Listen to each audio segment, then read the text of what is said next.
a casa, né? Tenham um mínimo de relação com professores da casa e com isso consigam, como falei, ter esse sentimento de pertencimento à FAEM. Então, eu gostaria de nominar aqui e agradecer, né, ao professor Edinalvo, ao professor Luiz, ao professor Renan, ao professor Maurício, ao professor Tiago, ao professor Celal. Acho que foram esses, né, os que estiveram presentes nas reuniões que a gente organizou junto, então, esse evento. E em nome da FAEM, um bom evento a todos nessas semanas consecutivas que teremos. É isso, Edinaldo. Beleza, obrigado, professor. Tendo um ruído aqui do Dante. Deixa eu botar então, assim, a gente também agradece a presença de todos aí, né? Todos os alunos da FAENC, os que também, deve ter alguém aí que não é aluno de graduação, né? Talvez da pós-graduação, professores que estão presentes aí na nossa sala virtual. Agradece a presença, né? E deixa o convite para espalharem também, tem ainda espaço para outras pessoas participarem desse evento. E como o professor Dirceu falou, essa ideia que é uma ideia que vem de múltiplas áreas da FAEM, na tentativa da gente aproximar um pouquinho, né, com os alunos da faculdade e também dar uma oxigenada nas nossas cabeças, né, aproveitar esse momento para aprendermos coisas novas, né, e talvez coisas que a gente não tivesse oportunidade de aprender durante o curso de agronomia, né. Então daí surgiu a ideia de convidar pessoas para falar sobre a agricultura no mundo e prioritariamente a gente vai tentar resgatar e fizemos convite para ex-alunos da FAEM que conhecem a faculdade, que podem trazer um feedback importante aí do que está sendo feito em algumas regiões do mundo, né? Então, nas próximas 9 semanas, né, todas as terças-feiras, às 8h30 da manhã, nós teremos esse encontro e os professores que estiverem envolvidos com a organização vão estar aqui coordenando essa atividade, né? Hoje a gente tem a satisfação de ter o professor Maurício de Oliveira, que participou da organização e é professor do Departamento de Ciência e Tecnologia de Alimentos da FAEM, né? E ele se encontra no momento no Reino Unido, num sabático, né? Num pós-doc. Então, foi democraticamente convidado para iniciar os trabalhos, né? E apresentar as experiências que ele teve e o que ele está vendo da agricultura no Reino Unido. Então, antes de passarmos a palavra para o professor Maurício, uma questão de organização. Eu pediria, então, que nós vamos deixar as perguntas para o final. E aí seria interessante que quem tem a pergunta que o faça presencialmente para a gente ter um pouquinho de interação, né? Uma interação um pouquinho maior, né? Então, abre o vídeo, abre o áudio, faz a pergunta. Mas também, se quiser fazer uma pergunta por escrito, pode passar aqui no chat. Eu pediria que passasse diretamente para mim, daí eu vou organizando as perguntas aqui. Outra questão de organização também, decorrido aí 30 minutos da apresentação do professor Maurício, eu pediria que vocês no chat daí, encaminhando para todo mundo, coloquem o nome e o nome completo, né, no chat para que a gente possa registrar a presença de quem teve aí e participou de boa parte da atividade, tá bom? No mais aí, uma boa palestra para todos e reforçamos que a gente vai seguir por 9 semanas com essa atividade. Professor Maurício, mais uma vez, obrigado por aceitar o convite e dar o pontapé inicial. E passamos a palavra para ti. Boa tarde, Dinalvo. Boa tarde, demais aí, colegas, demais alunos aí presentes. Obrigado, Dinalvo, e demais aí por me atribuírem essa tarefa, né, que é a primeira apresentação desse evento. Parabéns aí a vocês que tiveram a primeira ideia aí, mais que faça grupo hoje de organização, vocês aí que tiveram a ideia inicial. Acho que é muito importante ver também diversos alunos aí e outros profissionais aí interessados em conhecer um pouco mais dessa experiência e acompanhar esse evento aí que vai vir nos próximos dias. Uma atividade que, como o Edinalvo, o diretor, o professor Edinalvo e o Dirceu falaram, ela é para integrar a comunidade da FAEM. Acho que isso é muito importante nesse momento de distanciamento, não só social, mas também de distanciamento das atividades que a gente estava acostumado a fazer.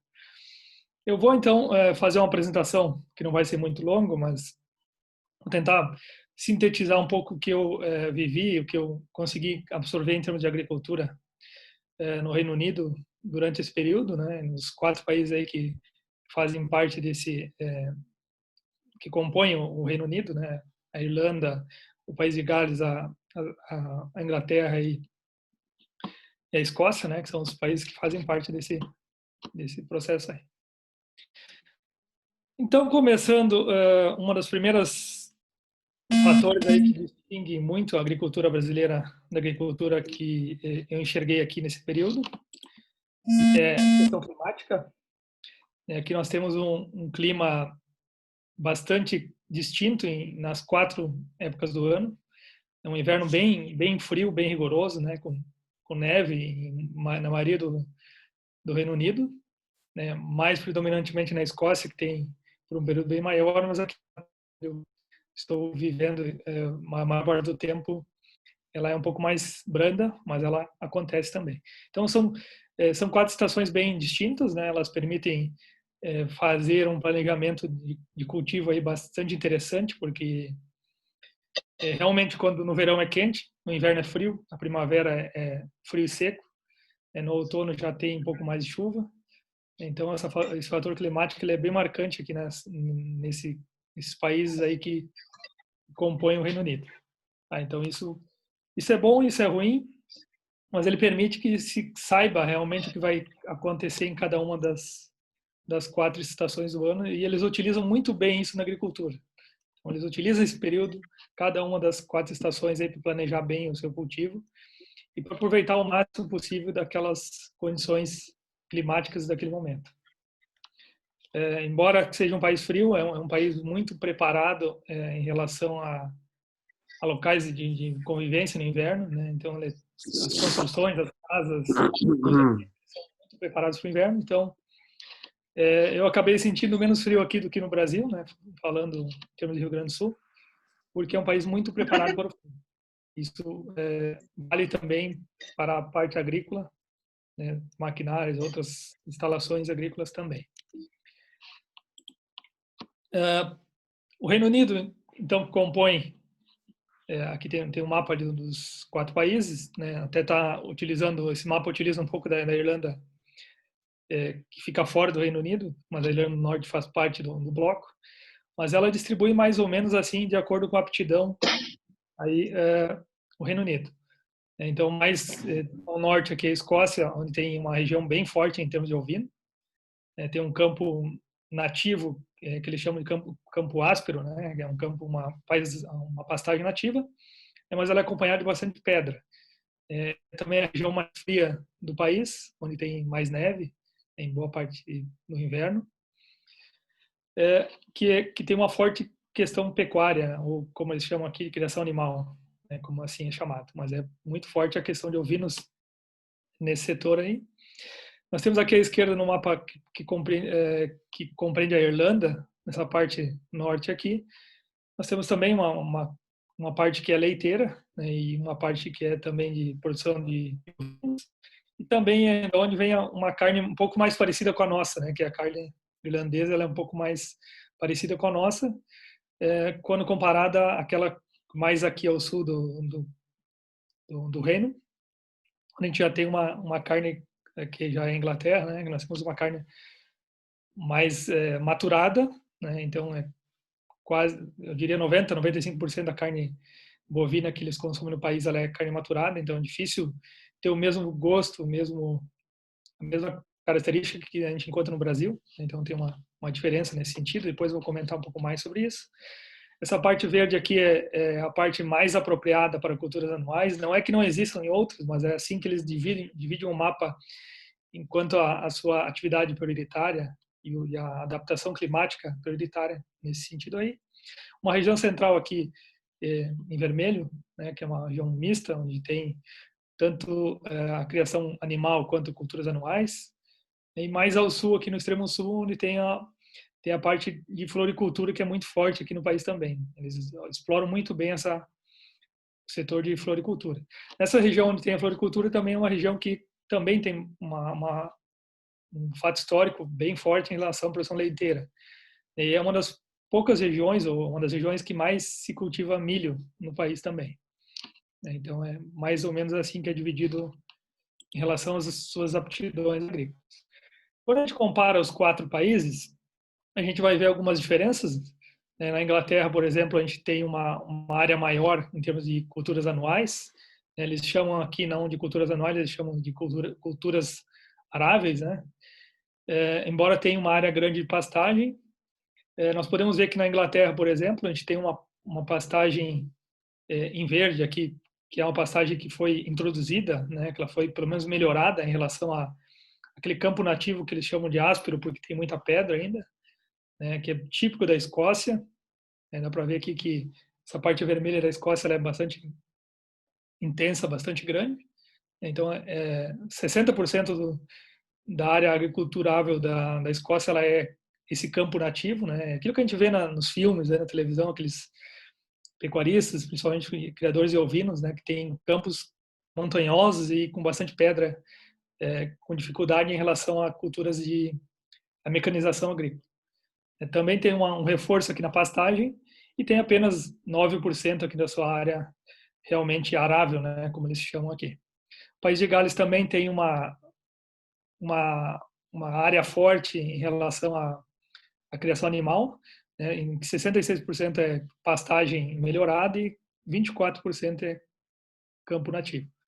Essa região é uma região que historicamente ela é também bastante conhecida pela produção de cevada, né, e pela qualidade cervejeira, embora no final do século XIX aí teve a questão religiosa, ela deu uma mudada no cenário do País de Gales, porque houve uma pressão muito grande da igreja por fechamento de pubs e uma redução da produção cervejeira, uma vez que o país estava consumindo muito cerveja, então acabou tendo uma mudança aí no século passado também. A Irlanda do Norte também é uma área bastante forte em pecuária, né? Menos agricultura em termos de cultivo, né? E muito mais pecuária. A Inglaterra, então, é a que mais possui, que tem a maior área e que também possui a maior proporção aí de área cultivável. Então, são aí um panorama geral, né, que para dar uma situada e conhecer um pouquinho mais como estão as áreas agrícolas de cada um desses 4 países aí que compõem o Reino Unido. Então, na Inglaterra, predominância de culturas aráveis, enquanto que na Escócia, País de Gales e Irlanda, uma predominância da criação animal. Aqui ela é muito mais extensiva que no Brasil, onde a gente tem um sistema muito mais confinado e muito mais intensivo em relação à produção animal. Depois eu vou comentar um pouco mais sobre isso à frente. O que a agricultura ela representa economicamente aí para o Reino Unido?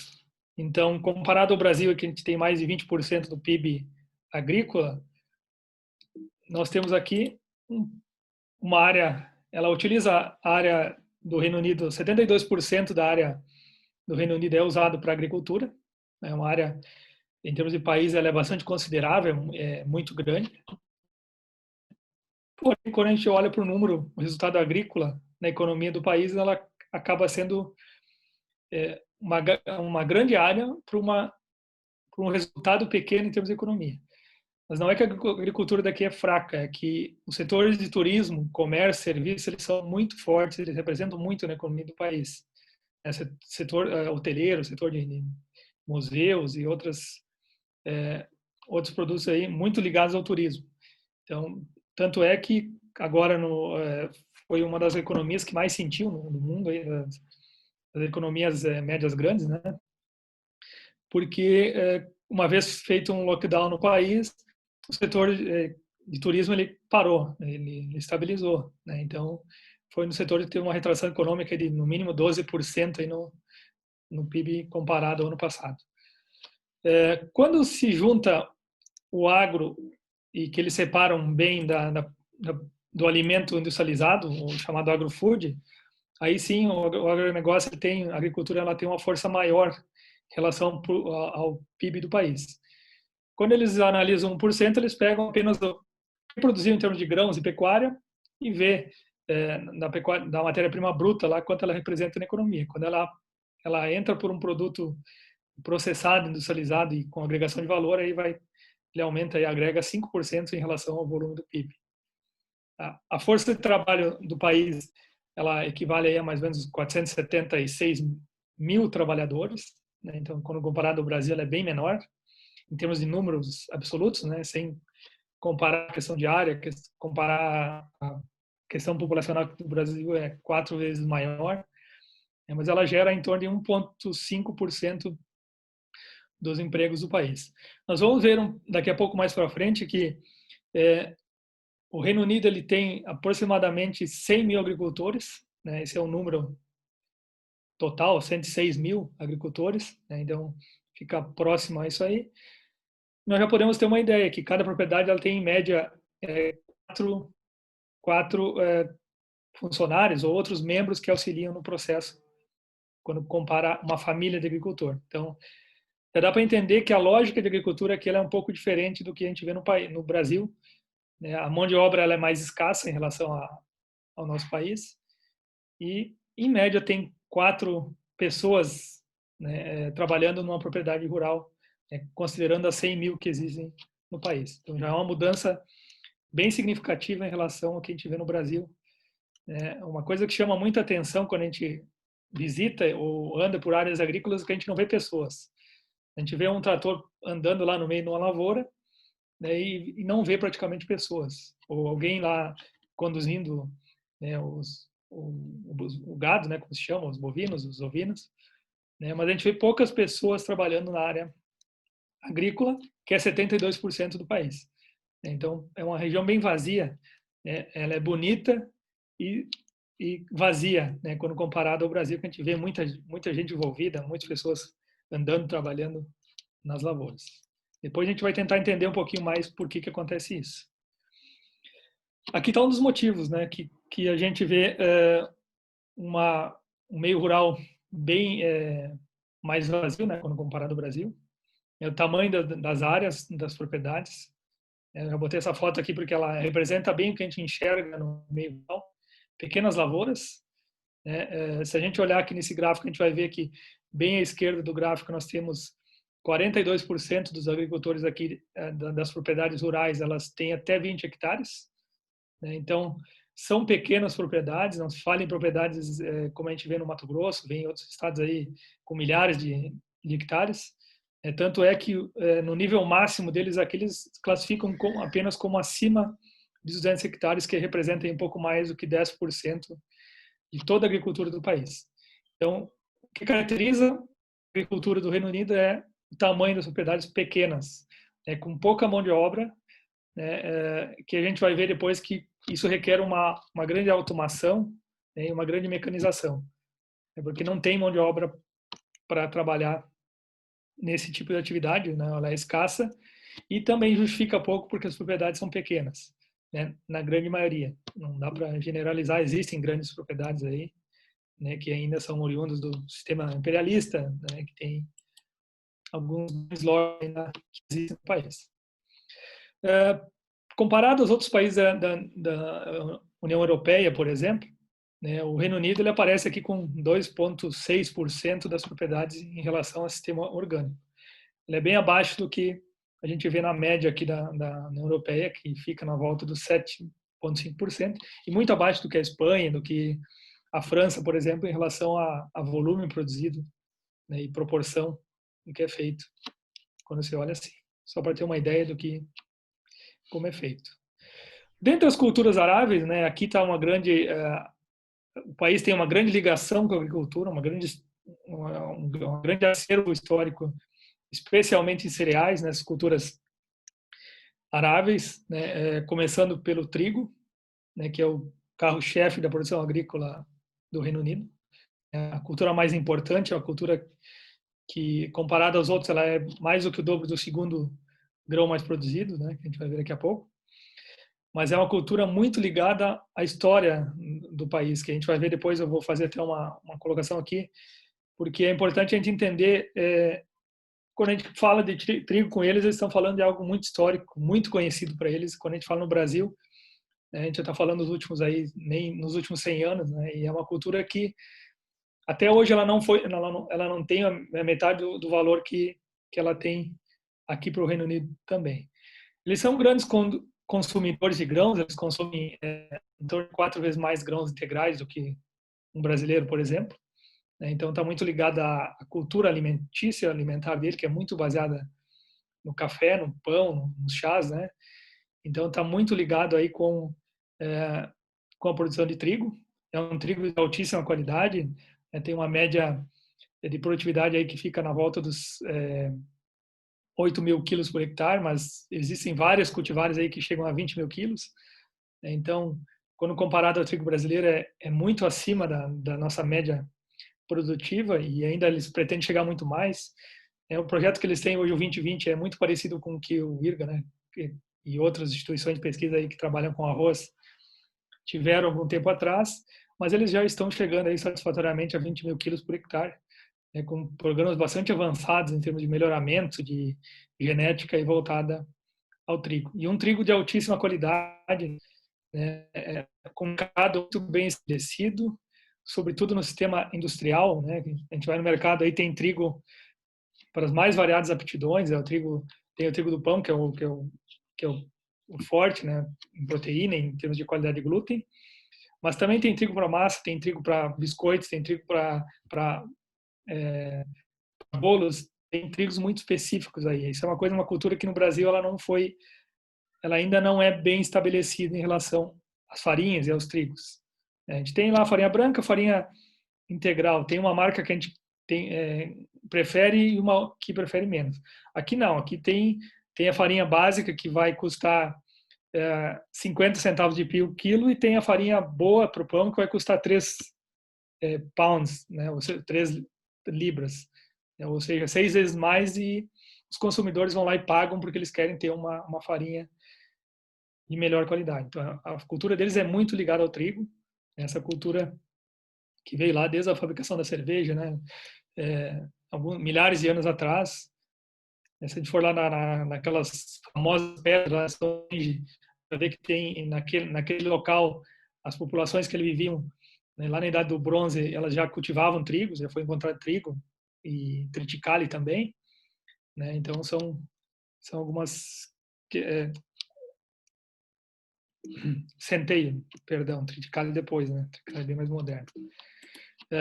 Como segunda cultura, a cevada, né? Ela também tem um contexto histórico muito forte com a cultura do país, que é a cultura da cerveja, né? A cultura dos pubs, né? Eles têm um consumo per capita bem maior que o nosso e tem um histórico cervejeiro muito grande, uma ligação muito forte aí com a questão da utilização da cevada, né, para cerveja, para a produção do pão também, que eles utilizavam no passado para fazer pão com a cevada, onde naquele tempo que não se buscava ainda uma altíssima qualidade, era basicamente alimentar, fornecer energia e manter vivo.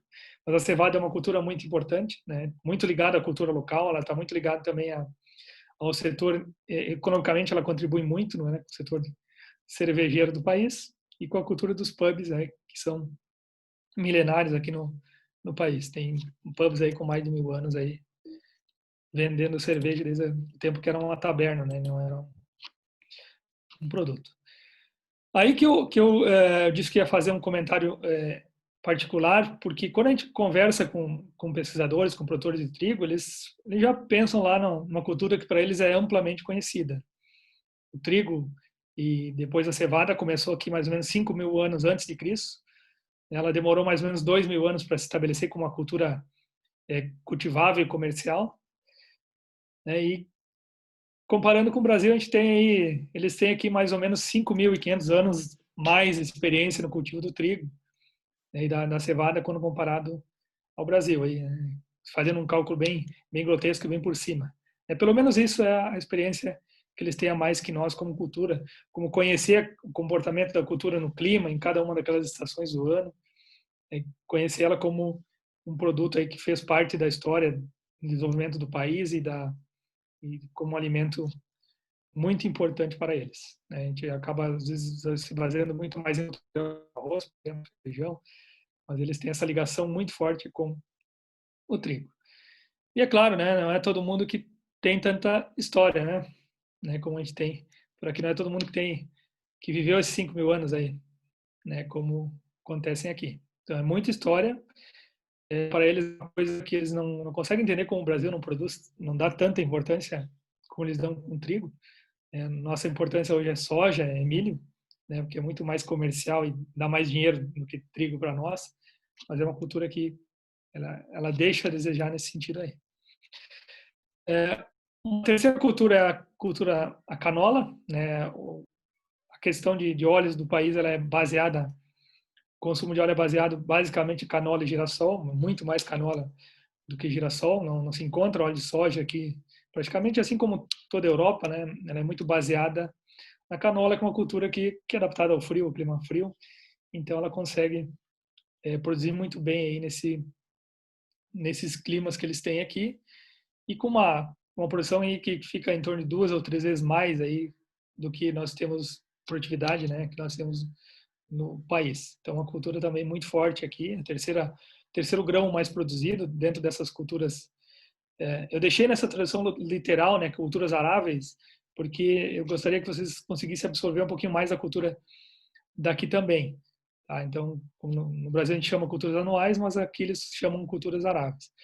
A cultura do milho ela tem crescido nos últimos anos, né, principalmente voltada aí à produção leiteira, que ela ainda é muito baseada também no trigo, uma coisa que eu não falei, né? Eles utilizam também o trigo para a produção de álcool e para a produção como alimentação animal, né? Então, o trigo nesse quesito é bastante usado, muito mais do que o milho, né? Mas o milho tem crescido e é uma cultura que vem despontando bem, embora a gente consiga cultivar milho melhor que eles aqui. Uma das poucas culturas aí que a gente está na frente dele. E depois vem a aveia, né, mais um produto histórico desses cereais tradicionais do país. É um produto que é consumido diariamente no café da manhã dos ingleses e de outros países aí que compõem o Reino Unido. É um produto que, junto com o trigo, ele faz parte daquele consumo 4 vezes maior que nós observamos em relação aos brasileiros. É uma cultura que se fazia pão também no início, né? Lá há milhares de anos atrás. Então tem uma cultura mais ao norte do país, mais aveia, mais ao sul, mais trigo. Né? Isso no contexto histórico, ela é muito enxergada assim. Mas é um produto muito consumido, né? Embora algumas vezes menor quando comparado ao trigo em volume produzido, mas é uma cultura muito valorizada no país, né, até para poder fazer uma sessão de culturas, né, uma mudança, embora seja um cereal, né, canola entraria melhor nesse sentido, a linhaça ela está entrando muito bem também para fazer essa mudança de cultura aí de uma safra para outra. Uma outra cultura que é ligada, que também ela é considerada aqui no país uma cultura arável, não é uma hortícola como nós consideramos o Brasil, é a ervilha, né, que também é um produto muito consumido e faz muito parte do hábito de consumo do país, é uma cultura bastante consumida aí como fonte proteica, que acompanha o tradicional fish and chips aqui dos ingleses, principalmente, com molhos e outros acompanhamentos. Mas é uma cultura de grande importância econômica no setor agrícola do país. Vocês podem ver que, diferente da ervilha que a gente está acostumado a ver no país, ela é com um hábito de crescimento determinado, ou pelo menos semi-indeterminado, mas de porte baixo, né, que permita uma colheita mecanizada, né, sem grande influência, embora também existam aquelas com condução, principalmente quando se fala em ervilha em vagem, que é uma cultura importante para eles também. Aqui só coloquei algumas fotos para a gente não está tão acostumado a ver essa cultura no país, né, pelo menos não em grande escala, né, como eles têm aqui, só para entender, né, que é só a ervilha seca, né, ervilha em forma de grão, por isso que ela é considerada uma cultura arável também naquele grupo de culturas.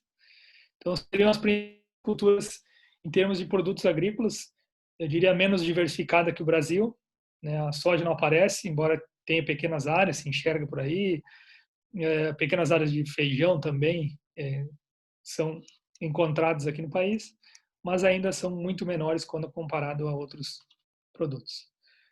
Uma segunda categoria de produtos são os chamados produtos hortícolas, né, que incluem todos aqueles vegetais aí cultivados em espaços abertos, como eles costumam chamar, né, que eu destacaria aqui a cenoura, o brócolis, a própria ervilha em vagem, né, que é uma salada muito apreciada por eles, o pepino, a abóbora, né, são algumas culturas aí que recebem destaque aqui no país.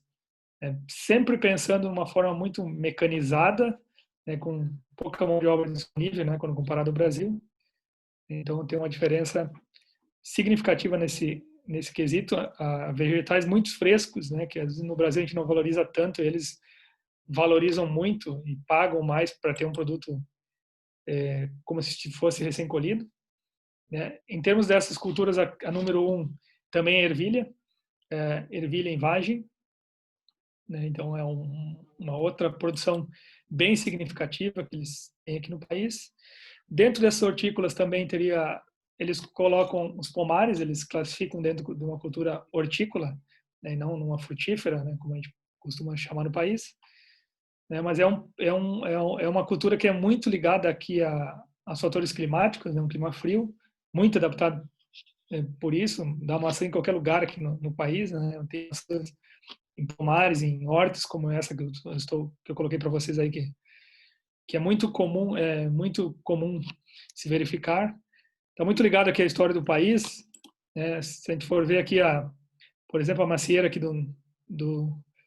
né, em que Newton descobriu a gravidade, né, observando essa macieira, que é a original, que existem vários clones aí na Inglaterra, no país inteiro. Né? Então, ela é muito ligada à cultura do país, é uma cultura muito apropriada aqui em termos climáticos e bastante importante, principalmente para a produção de sucos e também frutas frescas aí no país. Junto com a pera também, destacaria aí a maçã. Pequenas frutas, né, tem uma cultura bastante forte em relação a pequenas frutas bastante frescas, né? A gente consome diariamente produtos aqui de vários países, mas eles têm muito orgulho de dizer que o produto é produzido aqui no Reino Unido. Então, quando é produzido aqui, vem a bandeira do país, mas a gente consome diariamente produtos aqui da Espanha, da França, da África, da Austrália, do Chile, do Brasil. A gente encontra facilmente frutos de alta qualidade aqui, dos mais variados países aí, produtores de frutos. Mas sempre que possível, eles gostam de consumir a própria fruta. Eles têm um sinônimo de sendo do Reino Unido, é um produto de qualidade. Então, os mercados, eles exploram muito bem nos produtos agrícolas a estampa produzido no país, produzido aqui no Reino Unido, tem a bandeira do Reino Unido lá. E muitas vezes é mais caro do que um que não é produzido ali, e mesmo assim os consumidores preferem aqueles produtos. Eles valorizam muito o produto que é produzido aqui. Eu coloquei aqui as 3 principais pequenas frutas produzidas no país, né? O morango, a framboesa e a groselha, né? Que são 3 frutas típicas aqui de climas frios. E a framboesa aqui do meio, ela é vista nativa aqui da Inglaterra principalmente, né? Mas basicamente todo o Reino Unido. É uma cultura que tem nos jardins, nos bosques. Onde a gente anda na rua, a gente vai enxergar essa framboesa nascendo e florescendo aí. E indo para a produção animal. Então, temos uma produção inicial, culturas aráveis, né, muito baseada em cereais, né, principalmente trigo, cevada e aveia, né, e também uma oleaginosa que é a canola. Temos um segundo fator que são as hortícolas, como eles chamam assim, que é baseada em produtos hortaliças, como conhecemos no Brasil, e também como frutos, né, de pomar. E vamos para a produção animal. Aqui ela cobre uma boa área de 72% do Reino Unido, né, pelo menos a metade dessa área é destinada à produção animal. A produção animal ela se diferencia bastante da produção vista no Brasil, né, porque ela é muito mais extensiva e eles valorizam muito essa questão de ser animais criados ao ar livre. Né? Quando a gente vai comprar carne, lá tem um selo lá dizendo que esse animal foi criado livre. É um fator bastante distintivo que eles valorizam um animal um pouco mais velho, não tão precoce quanto o brasileiro costuma consumir e comprar. Então, por exemplo, eu já fiz questão de colocar aqui no slide ovelhas e carneiros, porque é assim que eles chamam na tradução, e é assim que é.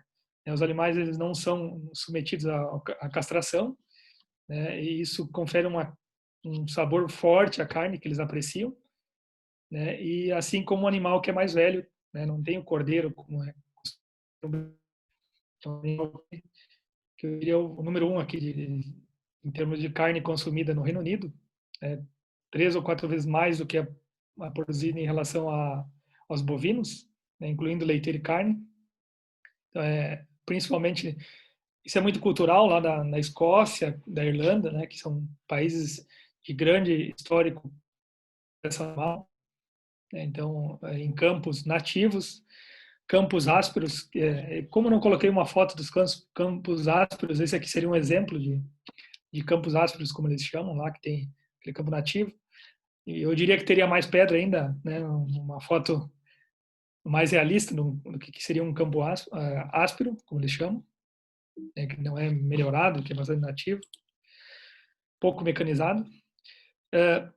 Aqui está escrito porco, mas na verdade são bovinos, né? Então, também a questão de bovinos é uma carne que ela é muito cara aqui no país, né? Facilmente a gente vai encontrar um corte básico aí para consumir, como se fosse uma alcatra, nós fazer um bife ou fazer por valores aí que, se fosse converter em reais, seria a partir de 120, 150 reais, né? Quando comparado à nossa moeda. Então, é uma carne bastante cara. É uma carne que eles consomem pouco, né? Eles consomem muito. Toda a cultura europeia ela consome muito menos carne que o brasileiro, principalmente nós que estamos no sul do Brasil, né? Que tem essa cultura extremamente carnívora, vamos dizer assim, né? Que eu me incluo nesse grupo. Eu acho que foi uma das primeiras dificuldades que eu tive quando cheguei aqui, é comer bem menos carne do que eu consumia no Brasil. Hoje já estou mais adaptado, né? Mas no início senti um pouco de fome, né, durante algumas horas do dia, porque faltava carne quando comparado ao Brasil. Eles comem muito peixe também. E a carne de bovina é basicamente no fim de semana, né, na hora de fazer um barbecue ali nos fins de semana, que muito menos farto, uma quantidade muito menor do que a que nós temos no Brasil. Então, bovino seria o segundo dessa lista, embora esteja escrito aí. Suíno, sim, agora, né, como eles chamam, porco, né? Ele seria o terceira carne mais produzida em termos de volume, em termos de rebanho animal. Mais uma vez, ela se diferencia do Brasil porque é um sistema muito extensivo, né? Animais criados ao ar livre, né? Isso eles, como eu já tinha falado, eles valorizam muito na carne, principalmente em porcos, suínos e também aves, seja na produção de ovos, seja na produção de carne, eles valorizam muito essa questão do animal ser criado no ar livre. Tem muita atividade ambientalista, ou diria assim, não é bem ambientalista, talvez o termo, mas ativistas relacionados aí à saúde e ao bem-estar animal. Então, eles valorizam muito, eles cobram muito os criadores que assim o façam. Diferente do nosso, que é um sistema bem mais intensivo, numa menor, num tempo também muito menor, aqui eles demoram bem mais para criar. Um dos fatores é que eles gostam de uma carne mais forte, seja bovina, seja ovina ou seja suína. Eles querem uma carne que seja mais forte. A castração ela é mantida, ela é proibida até na maioria dos locais aqui. E também está muito ligada ao que eles gostam de consumir, uma carne mais forte, uma carne que tem um gosto bem mais intenso. Essa foi uma dificuldade para um brasileiro quando chegou aqui também. É uma carne bem mais forte, tem que saber preparar e tem que procurar muitas vezes aí para ter uma carne mais parecida com a brasileira, né, que é o meu hábito. Não que não seja ruim, é boa a carne deles aqui, é de alta qualidade, o bacon deles é de alta qualidade. A gente só mostrando uma coisa que a gente não está tão acostumado a ver mais no Brasil, né? Já foi no passado, mas hoje não é tão utilizada, a criação ao ar livre. Assim como as aves também são muito valorizadas, é muito valorizada a criação ao ar livre, seja a produção de carne, seja a produção de de ovos.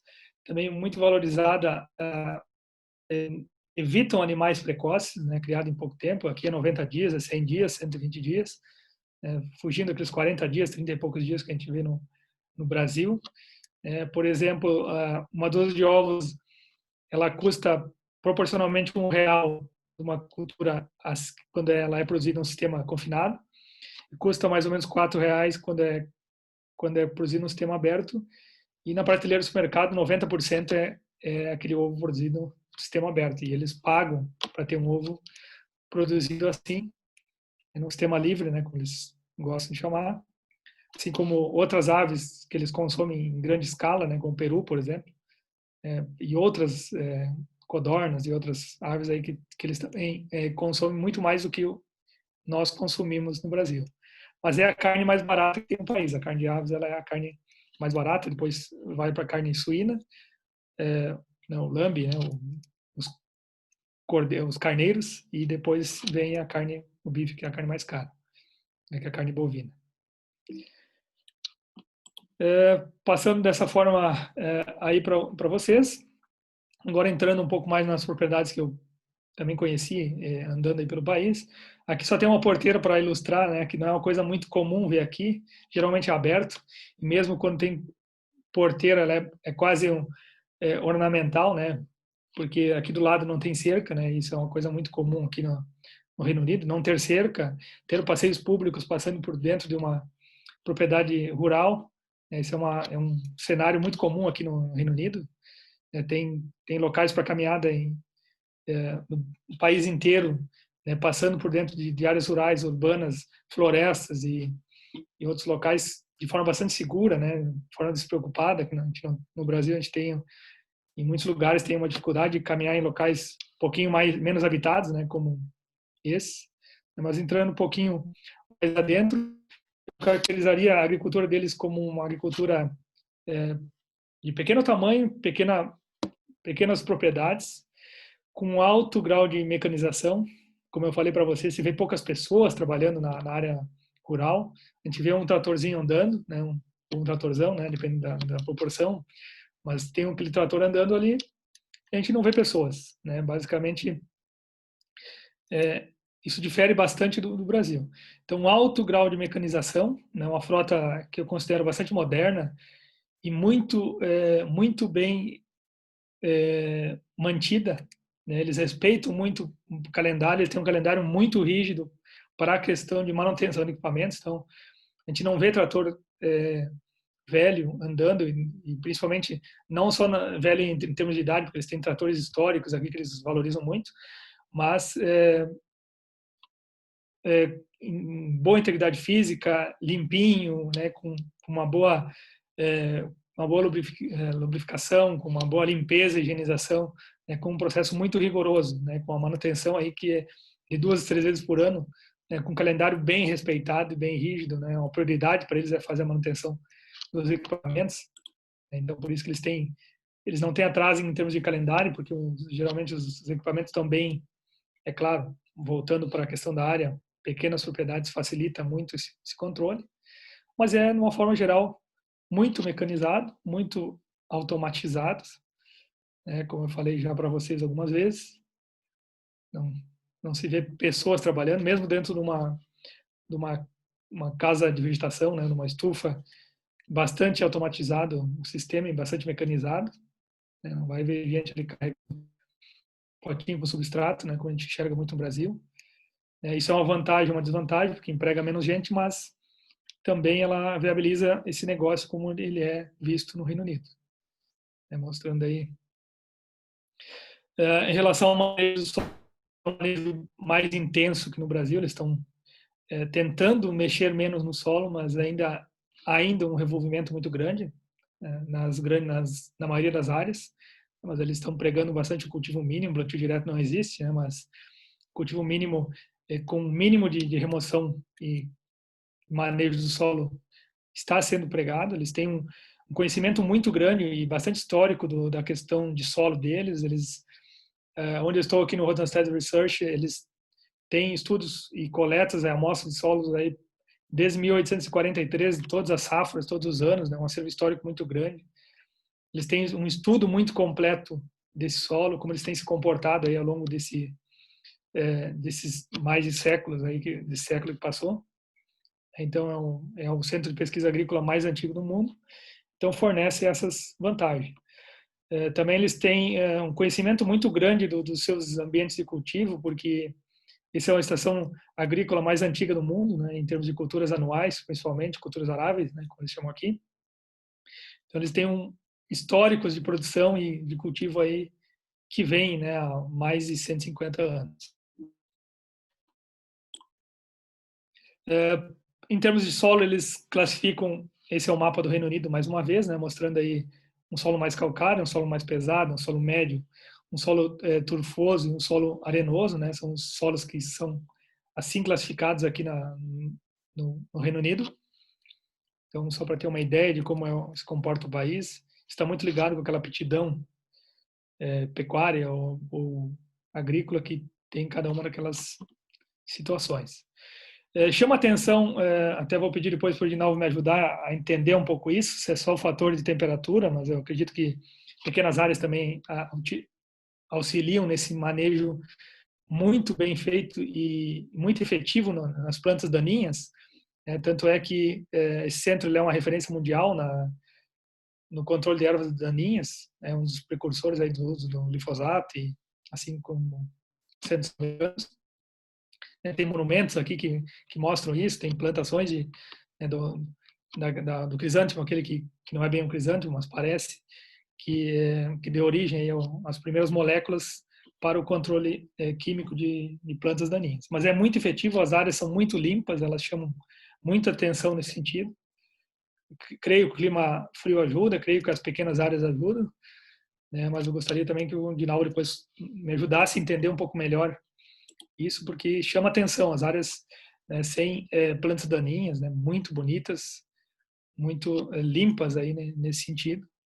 Para um agrônomo é muito bom ficar olhando para essas áreas, porque elas realmente são paisagens aí que a gente verifica. Aqui no caso cevada, né, uma lavoura de cevada, marcada aqui pelos carvalhos, né, que é uma cultura bem icônica aqui do país, que eles valorizam muito o carvalho. Onde nasceu um carvalho eles não arrancam, então ela vai ficar aqui por muitos anos, 50 anos até que ela tenha condições de ser cortada para a produção de móveis, principalmente. Mas é uma madeira que eles valorizam muito.